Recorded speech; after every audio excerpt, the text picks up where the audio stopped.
Hey, you guys, this is Tyler with Roots Realty Co., Indianapolis agent and investor in real estate. And in this video, I'm going to show you how to run the numbers on a rental property. So let's jump right into it. I have Zenlist pulled up. This is our exclusive Zillow property search app. I think it's amazing. And you can do custom searches. Anyways, I'm not going to plug it too hard, but what I'm going to go ahead and do is go ahead and go into the search bar here and pick out a property to analyze. And I know there's not much cash flow right now in single family unless you're going the medium term or short term route. So we're going to go to duplex, triplex, multifamily zone. So I'm going to go ahead and zoom in here and see if I can find a potential deal to analyze. And this guy here, sure. Let's go ahead and do this guy. This is a duplex. It does not have interior photos on the west side, kind of by Speedway, which is more of a Class C area.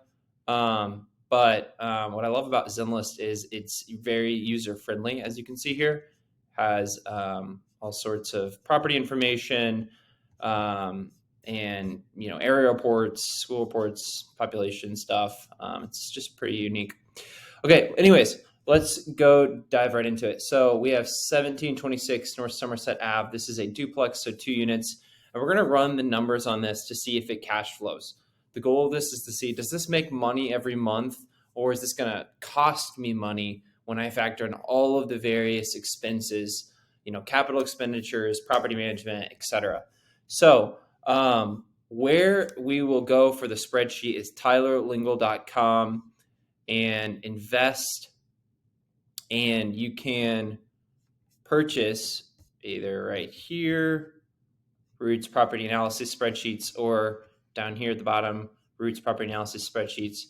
And that will take you to a page where you can purchase our property calculators. We have a house hack guide, short-term rental guide, commercial guide, and then cash flow model. So I'll pull up the cash flow model right here. It's only $10, so you'd make your money back first month of owning a rental property times probably 10 or so. But anyways, so we're going to go ahead and run the numbers on this property. So all of the stuff in yellow here is what we're going to mark up. You don't need to do the year 5. This is just showing you approximately what you can expect in year 5. But the first question is, what is the purchase price? So we have a purchase price right here, $189,000. So we'll just put in asking price. Closing costs are usually about 1.5% of purchase price here in Indiana. It's title fees, that's inspection fees, appraisal fees. Realtor fee, the buyer's agent is paid for by the seller's agent, so it's free to use a buyer's agent. That's why we recommend people reach out to Roots, our company. It is free to use us. There's a lot of value I think you get from an experienced investor agent. But rehab costs, usually most properties you're going to have $3,000 to $5,000 from the inspection report. I'm quite certain. So we will do $3,000 actually for rehab costs, assuming it's fairly rent ready, which it may or may not be. We're going to run this numbers as if this is 25% down. Right now, people are putting a little more cash equity into the deal. A rates are a little bit higher, so let's go ahead and do that. Interest rate, let's just say we're more running this at 7.25. That's kind of what DSCR loans are looking like that I've been working with. But not everyone maybe can get that type of rate right now, but that's what I've been seeing on some of the stuff I've been working on. Now we get down here. So we have the loan stuff. Now we're going to get into revenue and expenses. So cash flow is income minus expenses. Income is revenue. So where do we go for revenue? Well, I'm going to introduce you to a platform called Rentometer. Rentometer is a great gauge on the income, the rent a property can get. So you can get a free account. I have the pro account. It's like $80. It's well worth the money, I think. And so we're going to put in here, it is I believe it is a 2-bed, 1-bath per side. let's see. I believe it should say on here. It does not, but I believe it is a 2-bed, 1-bath side from when I saw it earlier. We're going to go 12 months back. It's usually what I put here. Building type, house, duplex, radius. I do smart. I don't put any of this square footage or price stuff. I don't put rent stuff. Press analyze. And that generates a median number for the unit, 75th percentile number, and a 20th percentile number, as well as the average. Now, usually for investors that I'm working with, they're trying to do value adds. They're trying to be good landlords. We're usually between the median and the 75th percentile, which would put us around $1,000 for a 2-bed, 1-bath unit right here, which to me, gut test, that sounds pretty accurate, but it's always a good idea to go into the pro report. So I go into the pro report, and then down here, I look at the comps. So specifically, I want to see more duplex comps, which it looks like these are mostly houses, except for the first property. I can use a house comp, but houses usually can generate a little more income than a duplex, and this is a duplex that we're analyzing.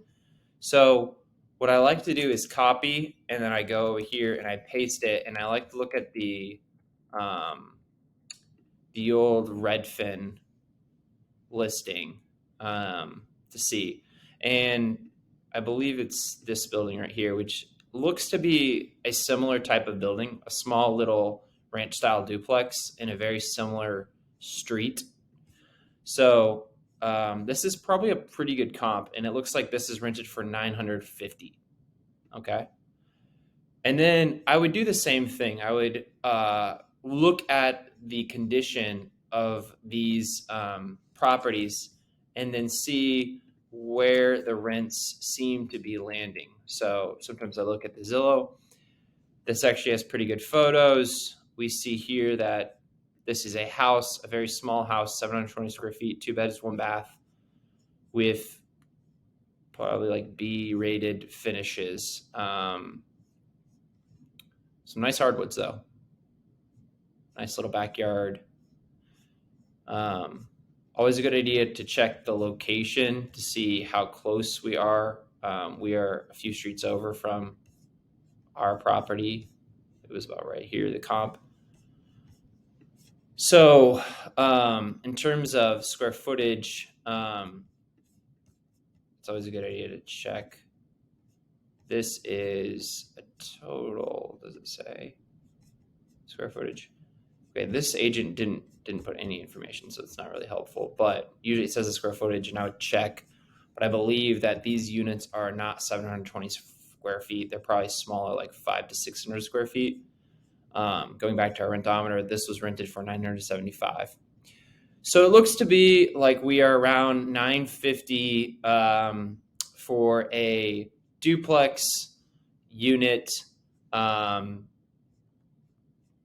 in this area / condition. And it would be a good idea to analyze some more of them, but once you get the feel, you get the feel. One other thing you can do that I like to do is go to Zillow and go to rent. And what I like to do is zoom in to the area and see what we got. So this is offering $675 for a 1 bed, 1 bath, 608 square foot unit.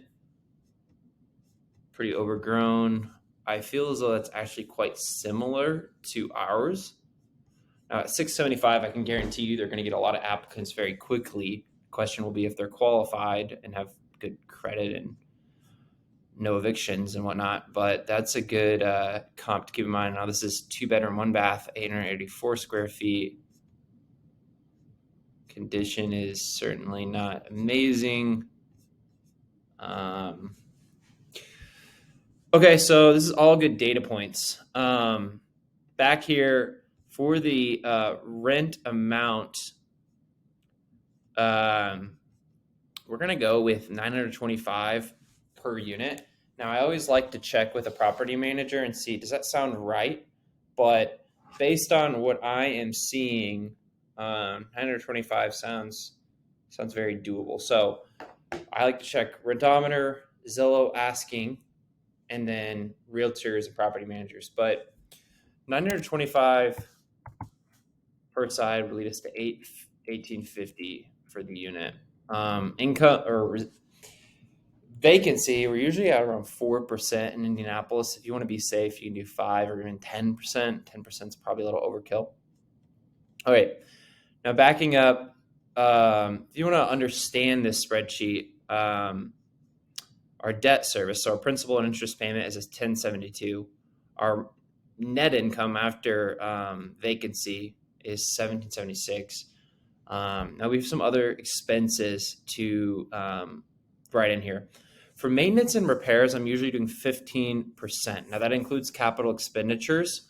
That may be a little too aggressive, so you could put 20% in here, and that is 20% of your rents or 15% of your rents.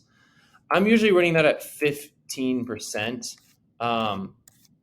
So especially if you're putting in some initial capital on the initial setup after you get the inspection, 15% is probably pretty safe. Now, property management, normally in Indianapolis, that is 10% per month of your rents. Real estate taxes are usually around 2%. Now, there are ways to find the taxes. You can actually show it right here. You go to this website and search in the address, you can pull up the actual tax bill. Otherwise, oftentimes I know I'm going quickly, but bear with me, guys. The taxes are right here, which I believe this is usually semi-annual.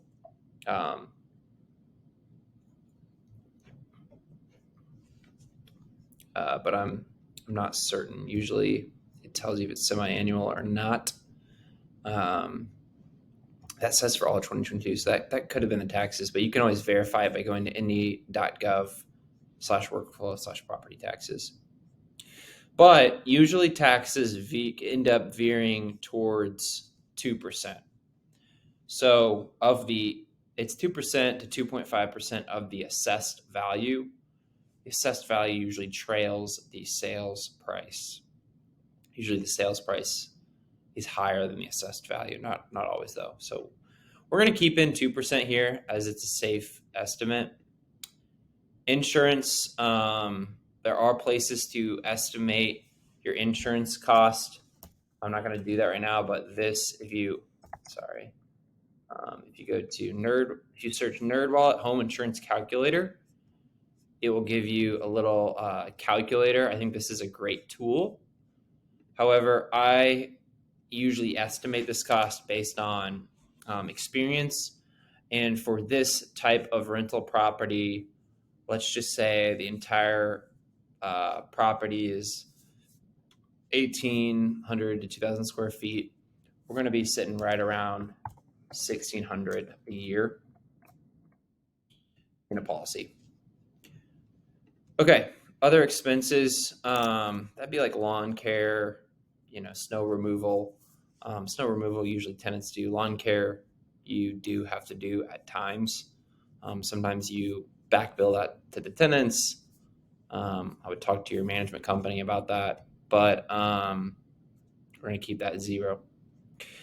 Okay, so we have put in our mortgage information. We have put in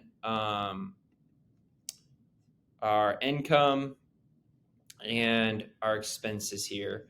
And now this is telling us that after all is said and done, it is negative 208 per month. So this property does not cash flow. It is negative 4.7% cash on cash return. Now, a couple caveats. I was running this as a DSCR, more commercial loan at 25-year amortized. Let's just see if the rate was 7% on a 30-year fixed, what that does. That slightly helps, but not entirely. So, which brings us to the point of how do you find properties to cash flow? It is extremely hard right now to find properties that cash flow. And a lot of people are buying for future income growth and appreciation of the property and just trying to cover their mortgage payment. There are strategies such as short-term, medium-term rental that can cash flow great. Our team, I do help with that. That is definitely a more hands-on strategy. But down here, there's an additional little formula down here that includes cash flow, appreciation, equity pay down, and your tax benefit. It has a little formula here that I created, which if you include the tenant paying down your bill, the appreciation, the tax benefits on top of the cash flow, this is a 30.1% return on investment in 5 years. So certainly not horrible, which points to the fact that cash flow is not everything. It is important to cover your monthly and make sure you're not losing money every month. That is obviously important. However, a lot of the value creation does come from appreciation and tenants paying down your mortgage. Now, what I like about this spreadsheet is it shows a year 5 expected model, because every single year your rents will jump up about 2 to 3%. And so this shows that by year 5, we can expect the rents to have jumped up to about here from here. Whereas your mortgage payment should ideally stay the same unless you refinanced, but oftentimes you can refinance your rate down. So given that, it does show it's cash flowing positively by year 5, modestly at 2.4% cash on cash return. Now, what do I look for in terms of cash on cash return in Indianapolis? Right now, anything positive is going to be good. Again, this is February in 2024. But if you're seeing 7-10% cash on cash return, that is a phenomenal property. It's probably going to get a lot of interest. Again, if you're doing medium term, short term, that can help tremendously in terms of easing the cash flow. But right now, most people are investing for future income growth and appreciation. Now, a couple next steps. If you are looking to get a rental property that does cash flow or invest for that long-term wealth, what I would recommend doing is go to tylerlingle.com, start here, and you can book a call to talk about your goals in real estate. You can join my Indy Investor Update email list. I now have over 800 people, active investors, reading this email. I talk about on and off market deals, Indy insights into the market, and a whole bunch of other hopefully useful stuff. If you go to tylerlingle.com/invest, you'll see some additional resources. You'll see my calculator. You'll see a sign up for our investor meetups to get notified, some other additional content and resources. All right, guys, that is it for this video. I hope that you reach out on my website, use our resources, and good luck out there.